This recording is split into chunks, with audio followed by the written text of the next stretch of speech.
people's initial reaction is to laugh a lot. And they're laughing and laughing and laughing. And I'm like, this is a dead person shut inside of a closet for 20 years, you freak. You heartless crone! Yeah.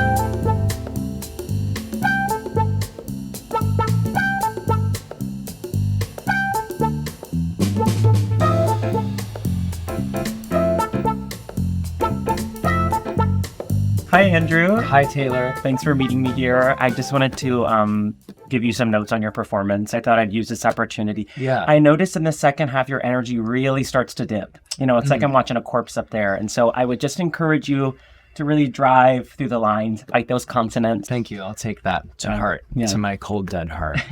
Just kidding. I got to see you in your show, and you're so extraordinary in it, as per usual. Feels like everything you've done on Broadway has like led specifically to this show and this role, and you just astound me.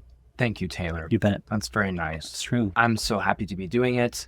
I just feel so lucky every day, and I can't believe this is all happening. Totally. Here we are at so-and-so's. Yes. When did you get the audition for it? And at what point, either like in reading the material or working on it off Broadway, did you realize it was something special? I found out about it from Peter Van Dam. Of course. Friend of Oh, ours, Peter. yes. Oh, he cast it. Yes. Oh my he God. cast it.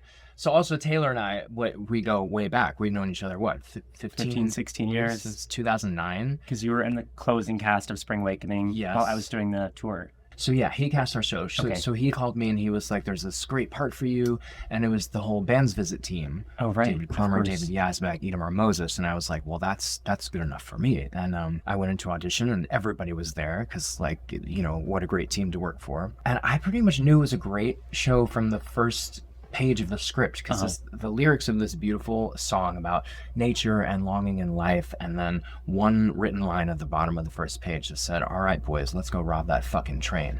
I was like, oh, this is cool. It's an amazing start to the show and really surprising. I think I didn't know very much about it going in to see it. I knew that sort of like the opening title song, Dead. That's all I knew of the show. And so when it started with this like really tender, soulful, quiet moment, it was so surprising, and it makes the audience like lean in right away. Yeah. And I feel like it sets you up for the tone of the whole show, because the whole show is kind of like that of like, am I supposed to be laughing at this? Totally. Is it like dark and meaningful? It's kind of, it's all over the place in a great way. Totally. It was, I think when I saw you afterwards, I was saying it's almost like collage-y or mixed media in nature, because just when you think you understand what the show is, it like pulls the rug out from under you and you meet somebody new. It's like such an amazing ensemble of really idiosyncratic, like wonderful actors. Yeah. And had you worked with anyone in the cast before this? Eddie Cooper. Oh, right. I just known Titanic him. and... Yeah, Titanic, but that was between Off-Broadway and the Broadway version of Dead Outlaw. But we've done some workshops and readings together and such. Cool. You know, like you do.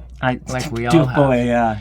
Now wait, tell me about Skeets, because I've known Floyd Collins for a long time, loved the music, even did a production in college. I didn't know that. Yes, I played one of the reporters. Is that remarkable? How did you know? I just had to guess. At Boston Conservatory? That's right. Wow. But what I loved about your performance, Skeets in general, he has like the biggest arc of anyone in that show, I feel like. Like you show up, you are this like fresh sort of city slicker fellow, and then you go through this raw, crazy experience, and you feel like changed by it by the end, and you are like, you've become a man. I don't know, so, you know, it's like a really intense arc. Yeah. And I think more so than, for me, when I saw it, like more so than any other character goes through, really. I never in a million years thought there was a part in the show for me. I also loved the music in high school, but every time I tried to sing the Riddle song in my car, I would just like spray blood at the windshield.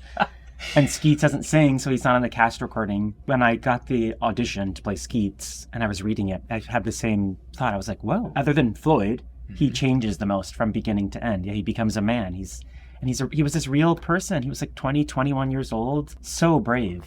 I feel very lucky to play him. You read books or something, what did he say about the experience that struck you? Or recently I got to meet this guy named Roger Brucker, who's sort of the foremost scholar on Floyd Collins and this whole event. He wrote a book called Trapped. That's like the main sort of jumping off point for the musical. And he came to visit us while we were in tech, and I talked to him a little bit while we were like holding for lighting cues. I think Roger's in his 90s, like late 80s, early 90s. And he said to this day, Skeets Miller is the most empathetic person he's ever met in his whole life. wow. And that was like something to hold on to and bring into the show. And he really was the only person who could get like into physical contact with Floyd. There were a few, a lot. So I think initial drafts of the show tried to include every single person in the town, and as Tina and Adam continued to work on it, it's like certain characters started to absorb other characters.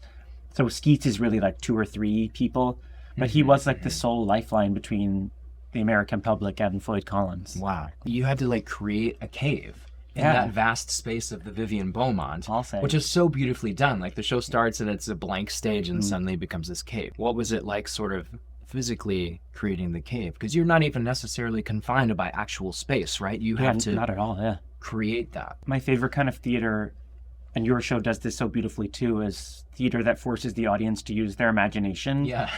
And that is what I love so much about how Tina has staged this, is it would have been so easy to build a cave set and it would have done all the work for you, but the audience would have like sat back and wouldn't have to engage with the piece. And so by making everyone in the audience sort of fill in the cave for themselves, and for also the actors on stage doing that, it's so fun. Yeah. It's like being a little kid playing pretend. Yeah, it was really fun to watch. Is it hard on your body? I sort of noticed you had to stay on your knees for a long time, right? Whenever you're behind Floyd. I was gonna make a gross joke, but I'm gonna refrain from that. Yeah, it's so hard on my body, and also there's a point where I'm upside down laying on top of him.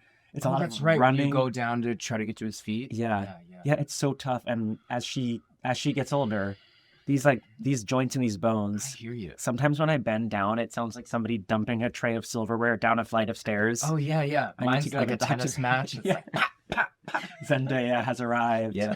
Challengers reference. How is your body doing? When I knew you were going to be dead for the second half, spoiler alert, sorry. I was watching you in that coffin, and I was just in a really impressive feat. How are you holding up? How do you feel? I'm okay. I've like figured out ways to make it sustainable. Yeah. Like downtown off Broadway, I was always just cocking my head to one way. Oh my God. And so I was like, does anyone mind if I just switch it up night to night? Because we're going off of a real image of him. I was going to ask, okay. His head was cocked to the left and his hands were, in the shape that I'm putting my hands in, things like that. But, okay, an actor prepares. Yes. I'm trying to figure out ways to make it sustainable, but like mainly it's been a great metaphor for life as well, being in that coffin, ironically, because I don't think of it as 45 minutes in a coffin. I just make little goalposts. I'm like, all right, in 20 seconds, somebody's going to walk in front of me. I can blink. I can wiggle my toes. I can, in 1 minute, they're going to move the coffin so I can take a deep breath or my knowledge of stagecraft. Like when a new character makes a flashy entrance stage right, most people are looking over there. So, I just sort of try to navigate it in little bits. Also, when I saw it, I was sitting in the front of the mezzanine and I was like, oh, he gets to keep his eyes closed probably. And then I peeked down a little bit and saw your eyes were open and I was like, what is this little diva doing? That's so crazy! And it's so, wow, I'm just so in awe. This is your first time working with David Cromer, the process of doing the show. What has that been like? And how is it compared to other experiences? When I saw you, it was so lovely to see how simple and easeful and clear everyone's performances are. And I think that's because you're so talented, but also I imagine David's direction. Yes, that comes from bolstering and support from David. I mean, what's great about working with him that I don't know if I've even had the experience of before is he is an amazing actor himself. Oh, for sure. And he's not a musical theater actor. He always said to us things like, you are enough. You are not your flourishes and your decorations. I know, right? I know. It's like advice that I will take with me for the rest of my career. That just meaning that, you don't have to, in musical theater especially, not our 2 shows really, but a lot of musical theater, we're asked to like, what more can you add to make this more interesting or funny or things like that. And what I loved about working with David Cromer and this team is they were always like, no, what can we take away so that we can, expose the truest form of this story. So like I loved working with David and sort of getting the knowledge that we are interesting enough as people to just stand there and be people and say the words. 100%. I've always felt that way watching you on stage. You can do very little and you're always like the most compelling, interesting person up there. And it was so nice to just see that highlighted so beautifully. Also, I've loved David Yazbek's music for 100 years. Yeah. And it's like your whole team, seeing those names on a marquee is like such a stamp of quality. Did you know any of his other shows? Because lately I've been just dreaming up what you should do next. Yeah. And I was like, Andrew in the Full Monty, starring in the Full Monty. I know those rumors are going around. I mean, I really like Dirty Rotten Scoundrels. Oh wait! Oh no! Yes. You'd be good in that too. Yeah.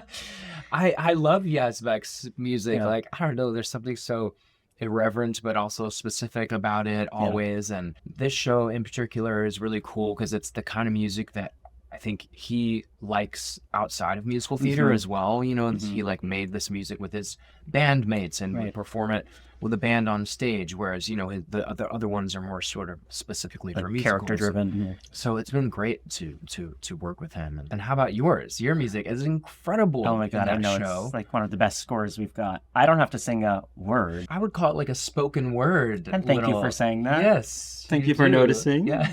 Yeah, I do my little rap section. Yeah, I the landed Witches on rap. it, right? Thank you. Yeah, I was the first to record. We recorded our cast album the day of Tony nominations came out, and I was the first to go. And I felt so silly starting the day, being like, "Boom, chicka, boom, boom, boom, chick." And I was like, meanwhile, everyone else is gonna come in and sing the most glorious, like complicated music of all time.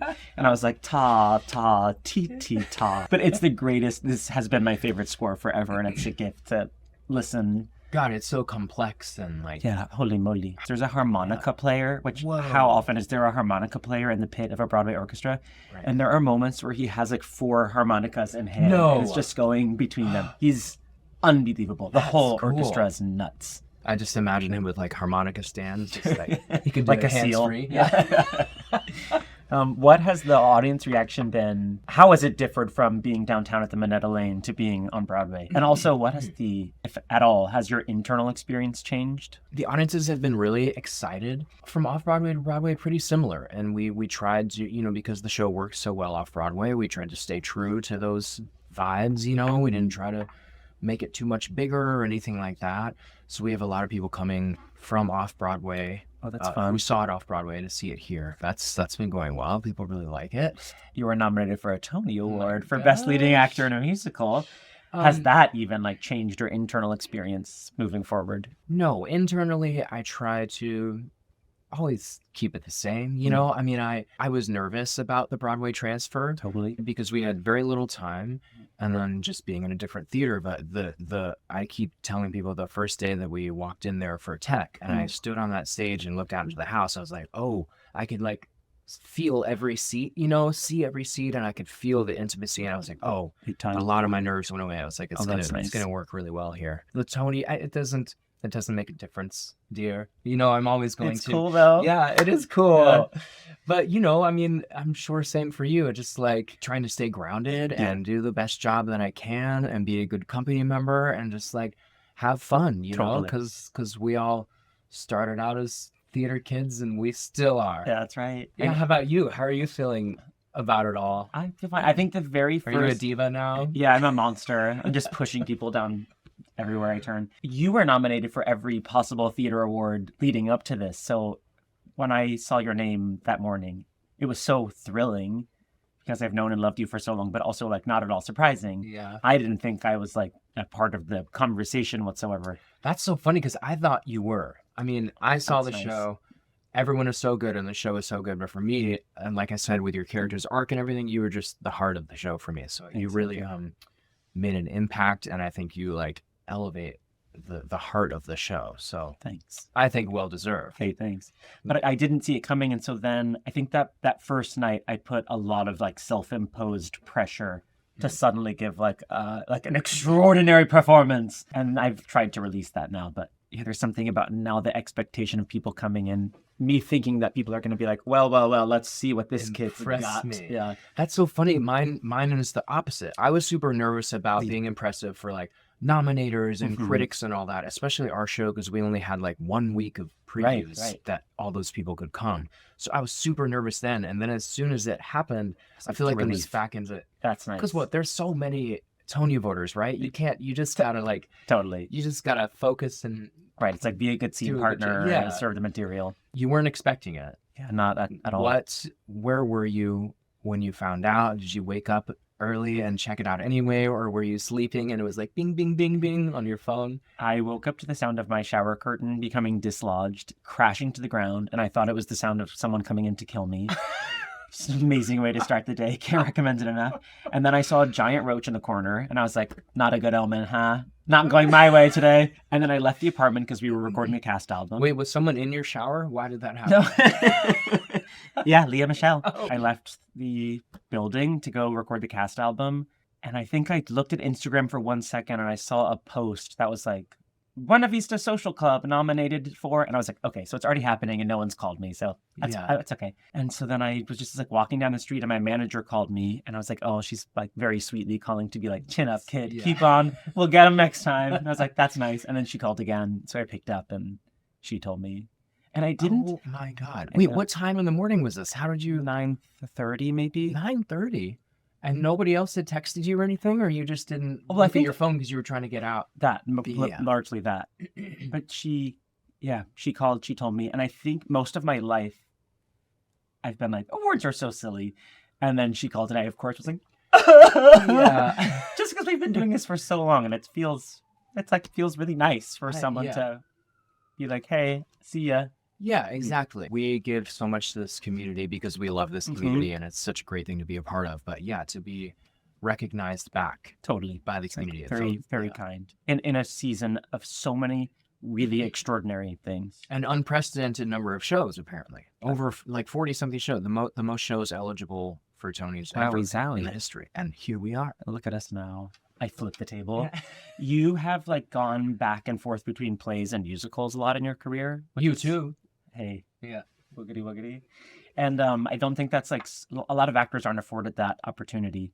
Do you have a mode you prefer to work in, or do you like the jumping back and forth? Gosh. I like the jumping back and forth, I guess. And I approach both the same way, really. Totally. Especially now after this sort of new David Cromer knowledge that you can sort of carry that play acting into musicals and things. I mean, a lot of times you're asked to be a lot larger than life in a musical. Sure. But to make it bearable to watch, you still have to ground it in some it has to be human behavior. Stakes. Yeah. We both worked with English directors, Marianne Elliott being one of them. Yes. And I feel like I learned the same lesson working on Matilda and Curious Incident, was like the true importance of ensemble. Mm-hmm. And that's like my favorite way to work. And I think both of the shows we're in are really in pursuit of that, of like building a true ensemble piece where everyone is like passing the ball. Everyone is contributing something invaluable. Yes, obviously the story of Dead Outlaw is about Elmer McCurdy and Floyd Collins is about Floyd Collins, but everybody plays like an essential role. Yeah. And everybody gets like a moment to stand out. How does it feel to be a part of something that's not traditional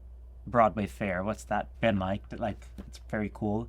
And I guess also because you're getting to be a part of something exciting and strange, what is like in your dream world, what would you like to do next? I want to be like a series regular on a TV show. Hell yeah. Have some fun. Well, just because I've never experienced TV very much. Like my experience of it is like a guest star type of thing, and you walk in, you just don't know. You sit in a trailer by yourself all day. You don't know anybody. Like what I love about theater is the community and the working together to create this piece of art. So that would be my dream, to like sort of find that feeling on a TV set. Totally. You're gonna get it. Oh, I hope so. In terms of bringing this show to Broadway and a show like yours, there's room for a lot of different type of theater on Broadway, and I'm glad that our shows that are sort of very art-based are happening. You know, I mean, you get musicals that are based on a movie because we all know the movie and we love it, and it's a great platform for people to write great musical theater songs, and you get like great dancing ensembles. That kind of theater is amazing, and there's a place for it. But I'm so glad that there's also a place for shows like ours. For sure. I hope that also when people come to see a show like yours or a show like Floyd Collins, it also expands their idea of what they can buy tickets for next time they come to New York. Yeah. I hope it encourages audience members to be more adventurous, or to, like, for young people to fall in love with musicals that like maybe their high school wouldn't produce, but now they're like, world has been opened up into everything that David and, well, they're both named David. Yeah. David Yasbeck and David Cromer. Yeah. What the heck? A conspiracy! But yeah, it like opens their horizons to all the incredible things they work on. Yeah. And what about you? Do you have a dream role or a dream thing you want to do next, or? Become a dictator. I would love to keep acting. It's so hard and sad sometimes, and some days I want to move into the woods and make small batch granola. Yeah, same. I thought about being a park ranger once. Let's do it. Yeah. But yeah, I would love to do like film and TV stuff also. That would be fun and cool.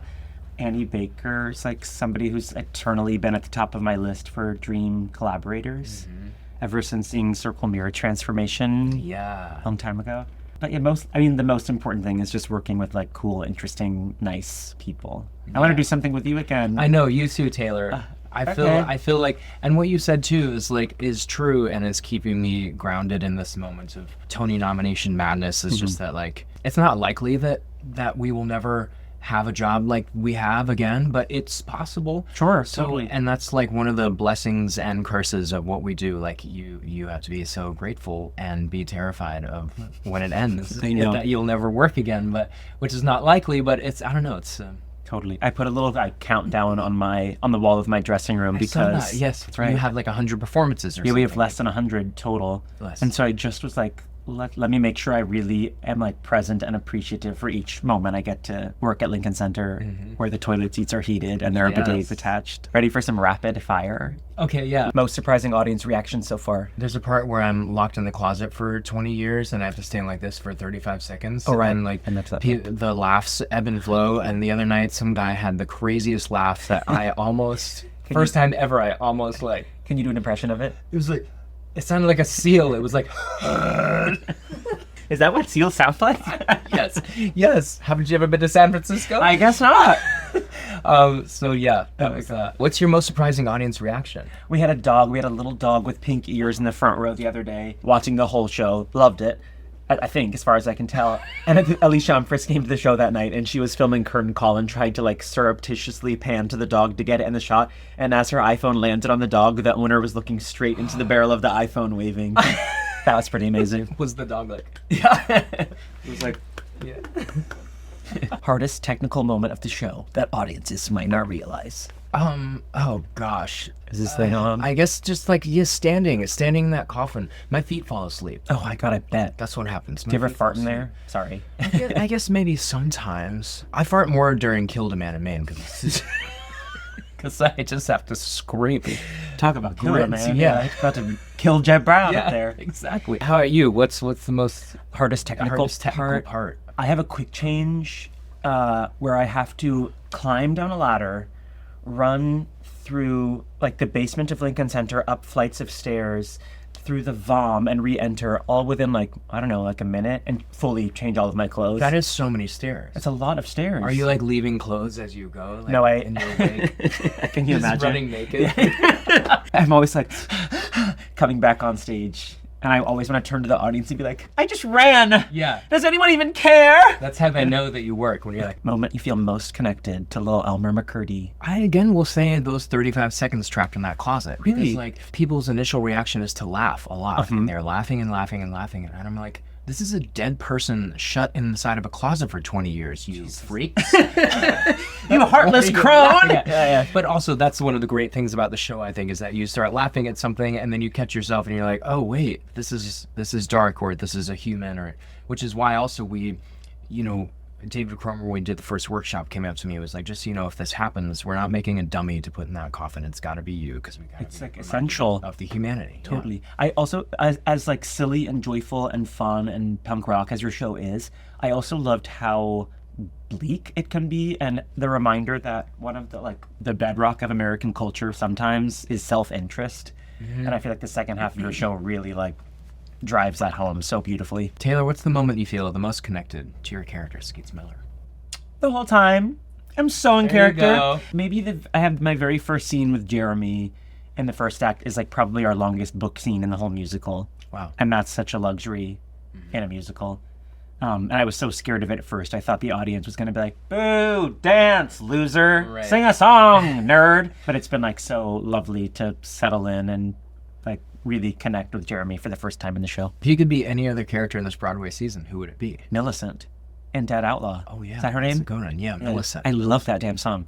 Julia's whole track is really great. That or the dog puppet in Boop. What about you? Gosh, I would play Brooks's part in the Smash. Oh my god, I would love to see you do it. I haven't even seen that, but I'd love to No, see it's you. just not entirely. That would be my miscast. As Oh, well. okay. I would also love to see your Louise and Gypsy. I think you could really bring that home. Yeah, there you go. That's a good one. Thanks. What's something about doing Dead Outlaw that's changed your perspective as an actor wholly?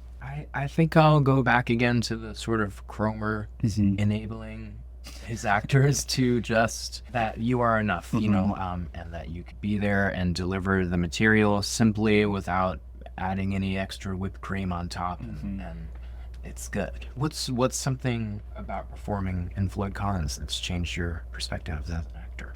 I don't know yet. Sometimes it hits you like once the show's over. Yeah, I feel like maybe once we're done. Oh. Yeah, it'll be such a short run.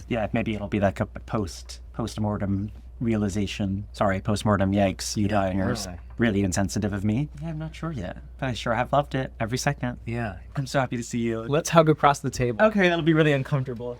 I just love you. I love you too, Taylor. And it's for so long. And boy, it's been the greatest thrill to see you be so celebrated. Likewise. I hope we get to do it together one. Me too. I can't wait to have like cold salad with you at a luncheon in the coming days.